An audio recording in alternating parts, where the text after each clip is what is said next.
បាទជំរាបសួរបងប្អូនបាទយប់នេះបាទសូមបង្ហាញមកដល់ទៀតបាទហើយ05បាទឆ្នាំ05ម៉ាស៊ីនហ្គាកាបបងប្អូនបាទមិនបាទទាំងណាំស៊ីនមកជុំបងប្អូនមើលមិនហ្នឹងគ្រឿងនេះបាទសម្រាប់បងប្អូនយើងកំពុងតែតម្រូវការបាទ05ហ្គាកាបស៊ីនបាទទៅម្ដងថ្មីបាទចូលពីដីកន្លែងម្ដងខ្មែរក្តៅបាទដល់ទៀតបងប្អូនអើយបាទ highlight ពណ៌អែមបាទអត់ថ្មីពីគ្រឿងបងប្អូននៅឆ្នាំ03បាទនៅទៅផលិត03បាទឆ្នាំផលិត03អាតនេះបាទលឿងនេះ05បាទលឿង05ម៉ាស៊ីនហ្គាកាបងប្អូនសាក់ស៊ី6.8 ម៉ែត្របាទពណ៌លឿងនេះសាក់ស៊ី6.8 ម៉ែត្រពណ៌សនេះសាក់ស៊ី7 ម៉ែត្របាទ013អញ្ចឹងបងប្អូនយើងដែលតម្រូវការបាទមកដល់ពីគ្រឿងទៀតបាទចាក់តងបានបាទព្រឹកដល់ឃ្លាំងបាទព្រឹកដល់ឃ្លាំងអូរងឪបាទសាក់ស៊ីវែងល្អបងប្អូនទាំងណាំស៊ីមជុំហ្មងបាទយកប៉ូលីបាទយកប៉ូលីលាងទឹកលក់ហ្នឹងបាទបន្លែត្រង់បានសម្រាប់បងប្អូនយើងតម្រូវការកំងត្រង់ប្រអប់ត្រង់ຂະຫນាត់ពោះຂະຫນាត់ទៀបឲ្យគៀកទេបានដល់គៀកទេបាយដកនោះចេញទៅនៅបាទនេះតោះ13បងប្អូនថ្មី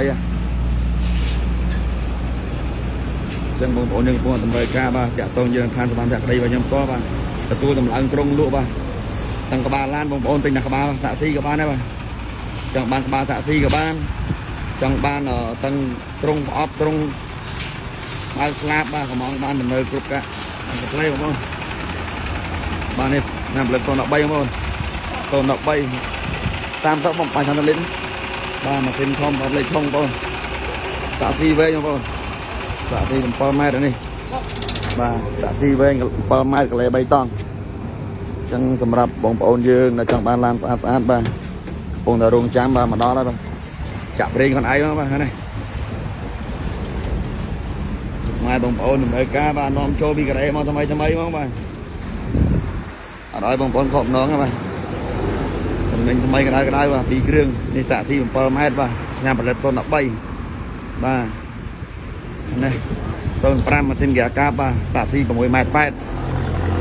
ចឹងបងប្អូនយើងតម្រូវការតាក់ទងមកវឺតបាទទិញក្បាលសាក់ស៊ីក៏បានដែរបាទទិញក្បាលសាក់ស៊ីក៏បានកំងត្រង់បានតម្រូវចិត្តមកកាផ្លេបងបាទតាមតម្រូវការបងប្អូនយើងបាទ